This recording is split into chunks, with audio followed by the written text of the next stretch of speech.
وأشهد أن محمدا عبده ورسوله لا نبي بعد أما بعد يا أيها الذين آمنوا اتقوا الله حق تقاته ولا تموتن إلا وأنتم مسلمون يا أيها الناس اتقوا ربكم الذي خلقكم من نفس واحدة وخلق منها زوجها وبث منهما رجالا كثيرا ونساء واتقوا الله الذي تساءلون به والأرحام إن الله كان عليكم رقيبا يا أيها الذين آمنوا اتقوا الله وقولوا قولا سديدا يصلح لكم أعمالكم ويغفر لكم ذنوبكم ومن يطع الله ورسوله فقد فاز فوزا عظيما أما بعد فإن أصدق الحديث كتاب الله وخير الهدى هدى محمد صلى الله عليه وسلم وشر الأمور محدثاتها فإن كل محدثة بدعة وكل بدعة ضلالة. Ikhwatul Islam, saudara kaum muslimin, para tamu Allah rahimani wa rahimakumullah. Alhamdulillah, kita selalu bersyukur kepada Allah Subhanahu wa taala yang mana pada kesempatan yang berbahagia ini Allah Subhanahu wa taala masih melimpahkan kepada kita karunia yang luar biasa.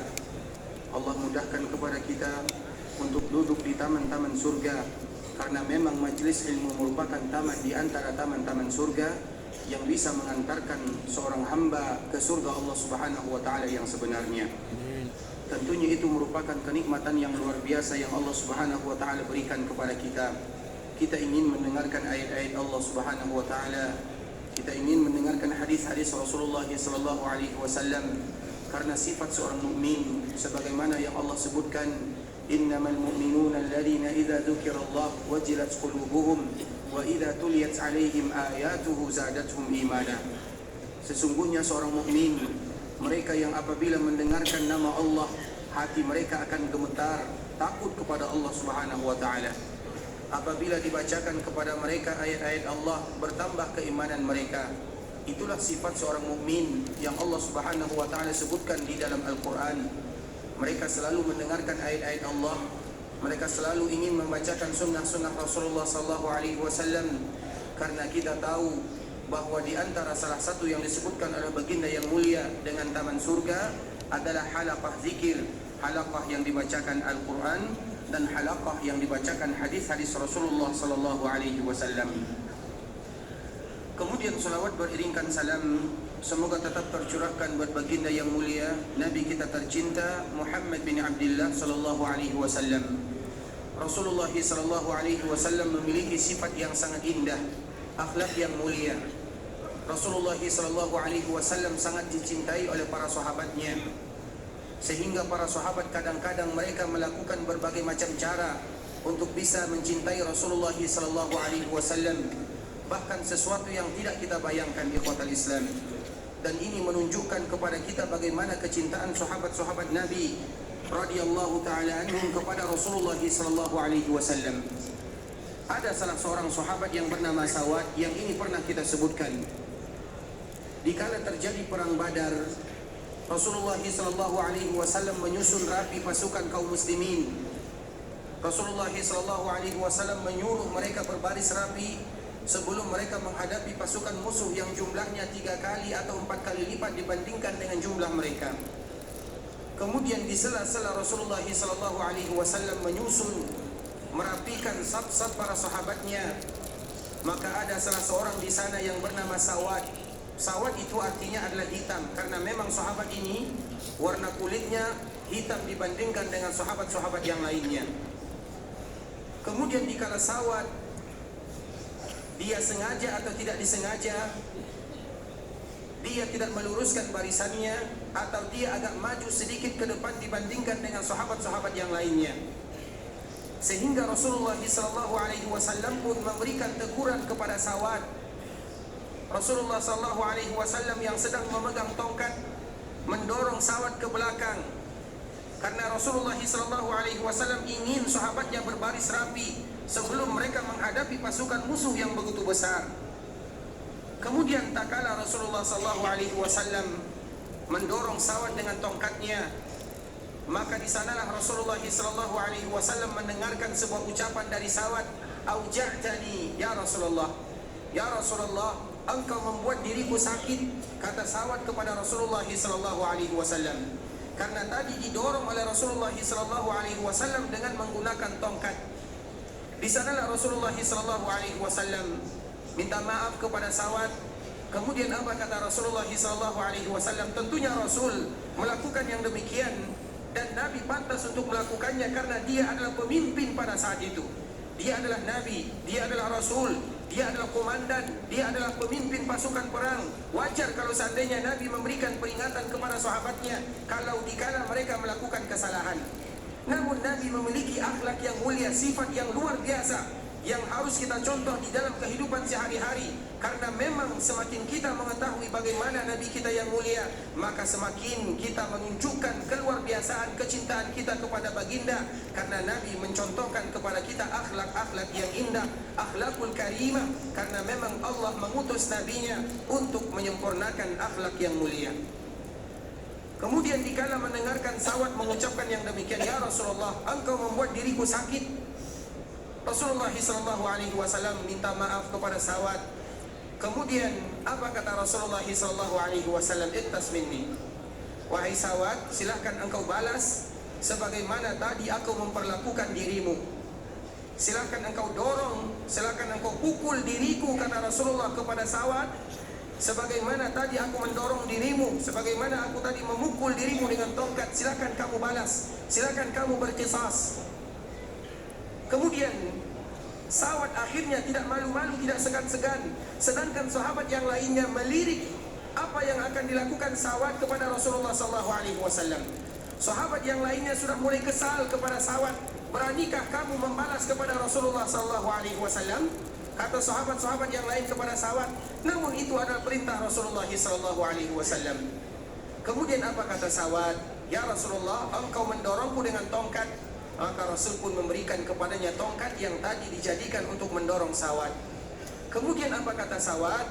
"Ya Rasulullah, tadi engkau mendorong diriku dalam keadaan aku tidak memakai baju. Silahkan buka bajumu." Sahabat yang lain dikala mendengarkan Sawat memaparkan kata-kata ini, ibarat kilat di siang hari, ibarat petir di siang hari. Tegakah Sawat melakukan yang demikian kepada Nabi, bahkan memerintahkan kepada Nabi untuk membuka bajunya? Siapa di antara kita yang rela melakukan yang demikian atau membalas kepada Nabi yang mulia SAW? Namun itu perintah Nabi SAW. Silahkan engkau balas wahai Sawat. Maka di saat inilah Sawat menggunakan kesempatan, karena dia tidak tahu kapan lagi bisa akan melakukan kesempatan yang kedua. Momen-momen yang indah ini dia tidak tahu kapan lagi bisa melakukan yang demikian kepada Nabi SAW. Apa kata Sawat kepada Rasulullah SAW? "Ya Rasulullah, engkau tadi mendorong diriku dalam keadaan aku tidak memakai baju. Silahkan buka bajumu." Rasul pun hanya membuka bajunya, menuruti apa yang disebutkan oleh Sawat, karena Nabi sendiri yang memerintahkan kepada dirinya.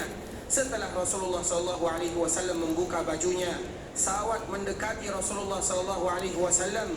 Kemudian tongkat yang ada di tangannya dilemparkan, dipeluklah Rasulullah SAW, karena dia ingin kulitnya yang berwarna hitam bersentuhan dengan kulit Rasulullah SAW yang indah. Dan dia berkeinginan, tidaklah aku meninggal kecuali kulitku dan kulit Rasulullah SAW sudah pernah berdekatan atau sudah pernah berdempetan. Itu yang diinginkan oleh Sawat. Siapa di antara sahabat yang ingin melakukan keburukan kepada sahabat? Tidak ada. Namun itu adalah bentuk kecintaan mereka kepada Nabi SAW. Mereka mencari berbagai macam cara agar mereka bisa bersama Nabi, agar mereka bisa berpelukan dengan Nabi, agar kulit mereka bersentuhan dengan kulit Nabi SAW. Karena sesuatu yang bersentuhan dengan Nabi SAW, tentunya Allah Subhanahu Wa Taala akan memberikan keberkahan kepada mereka. Nabi SAW adalah berkah. Jasad Nabi SAW adalah jasad yang berkah. Jangankan jasad Nabi, bahkan semua yang keluar dari Nabi, dahak Nabi, air liur Nabi, semuanya adalah penuh dengan keberkahan yang diberikan oleh Allah Subhanahu Wa Taala kepada Rasulullah SAW. Oleh karenanya ikhwatul Islam, kecintaan kepada Rasulullah SAW merupakan kecintaan yang harus selalu kita ucapkan dengan kata-kata, kecintaan yang harus kita terapkan dengan perbuatan dan amalan. Kalau kita cinta kepada Nabi, kita harus belajar tentang Nabi. Kalau kita cinta kepada Nabi, kita harus tahu tentang sunnah Nabi. Kalau kita cinta kepada Nabi, kita harus berusaha semaksimal mungkin mencontoh apa yang Nabi tunjukkan dan apa yang Nabi lakukan, dan itulah kecintaan yang sebenarnya kepada Rasulullah sallallahu alaihi wasallam. Dan di antara salah satu bentuk kecintaan kita kepada baginda yang mulia adalah memperbanyak selawat. Allahumma salli ala Muhammad wa ala ali Muhammad kama sallaita ala Ibrahim wa ala ali Ibrahim innaka Hamidum Majid. Allahumma barik ala Muhammad wa ala ali Muhammad kama barakta ala Ibrahim wa ala ali Ibrahim innaka Hamidum Majid. Selawat ini merupakan di antara hadiah yang terindah yang selalu kita ucapkan untuk Rasulullah sallallahu alaihi wasallam, terutama pada hari ini. Pada malam hari ini disebut dengan malam Jumat, malam yang betul-betul, atau malam Jumat dan hari Jumat adalah hari yang mulia, di mana dianjurkan bagi kita untuk memperbanyak selawat kepada Rasulullah sallallahu alaihi wasallam. Namun juga poin penting yang harus kita ketahui ikhwatal Islam, bahwa selawat yang paling bagus adalah selawat yang diajarkan oleh Nabi kepada sahabatnya. Jadi ada berbagai macam lafaz selawat yang Nabi sendiri mengajarkan kepada sahabatnya.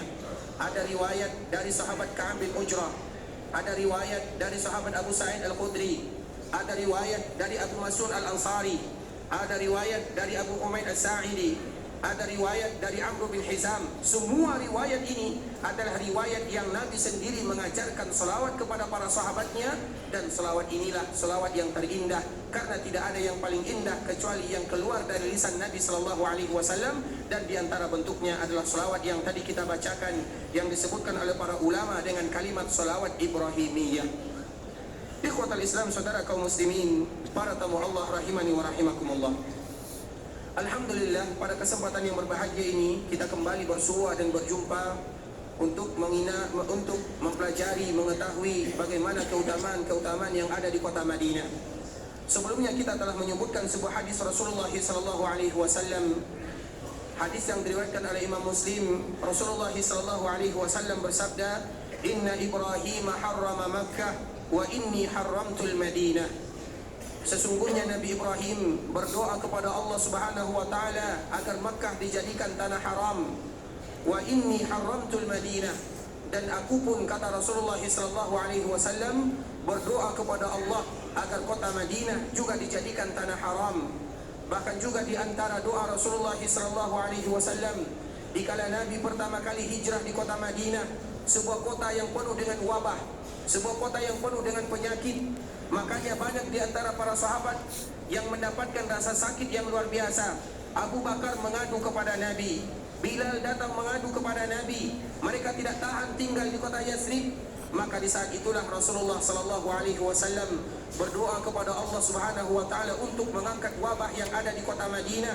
Kemudian Rasul pun berdoa kepada Allah, Allahumma habbib ilaina al-Madinah ka hubbina Makkah aw ashad.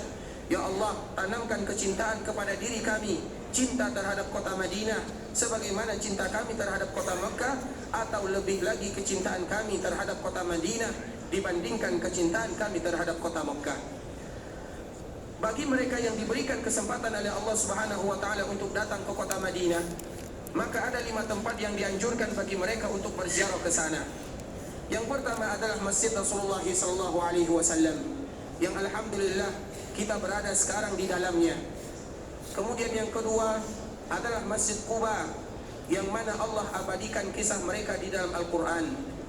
Kemudian yang ketiga adalah berziarah ke perkuburan Nabi sallallahu alaihi wasallam dan ke perkuburan sahabatnya Abu Bakar dan Umar radhiyallahu taala anhuma secara khusus. Kemudian yang keempat adalah berziarah ke perkuburan Baqi', yang mana di sana dikuburkan istri-istri Nabi, putra-putri Nabi, sahabat-sahabat Nabi, mertua dan menantu Nabi, dan sahabat-sahabat yang lainnya dikuburkan di sana. Kemudian yang kelima yang dianjurkan bagi kita untuk berziarah ke sana adalah perkuburan syuhada Uhud, yang mana pada hari ini kita akan menyebutkan sedikit bagaimana perjalanan sejarah kisah perang Uhud, sehingga di antara salah satu yang diberikan motivasi oleh Nabi kepada kita berziarah ke perkuburan syuhada Uhud. Ikhwatal Islam, saudara kaum muslimin, para tamu Allah rahimani wa rahimakumullah. Dikala terjadi perang Badar, perang yang terjadi pada tahun kedua Hijriah, terjadi di bulan Ramadan. Karena memang di bulan Ramadan terjadi 2 kisah yang sangat indah, yang mana kedua-duanya disebut dengan Al-Furqan, yang kedua-duanya disebut dengan kemenangan yang luar biasa. Yang pertama adalah perang Badar yang Allah berikan kemenangan kepada kaum muslimin, terjadi pada tahun kedua Hijriah di bulan Ramadan. Dan yang kedua adalah Fathu Makkah yang terjadi pada tahun ke-8 Hijriah, juga terjadi pada bulan Ramadan. Perang Badar adalah kemenangan yang luar biasa bagi kaum muslimin. Fathu Makkah juga merupakan kemenangan yang luar biasa bagi kaum muslimin, yang kedua-duanya terjadi pada bulan Ramadan, bulan yang penuh dengan keberkahan, bulan yang dijadikan oleh Allah Subhanahu wa taala sebagai hadiah bagi kaum muslimin.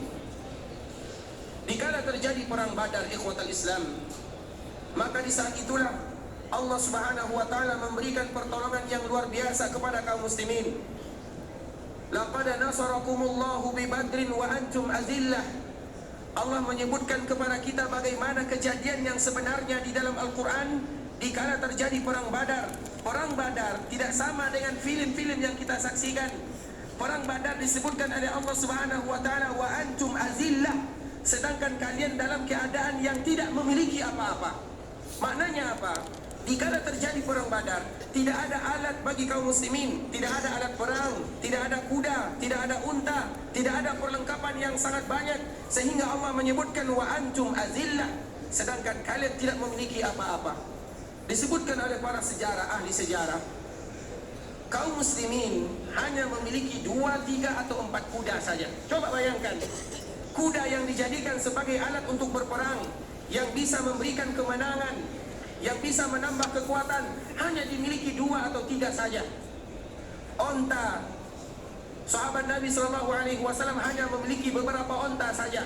Bahkan Nabi SAW dikala keluar dari kota Madinah menuju Badar, yang jaraknya sekitar 150 kilo, terpaksa bergantian dengan Ali bin Abi Thalib dan sahabat yang lainnya. Mereka bergantian karena satu orang dalam satu onta, 3 orang sahabat yang bergantian, dan salah satunya adalah Nabi Muhammad sallallahu alaihi wasallam.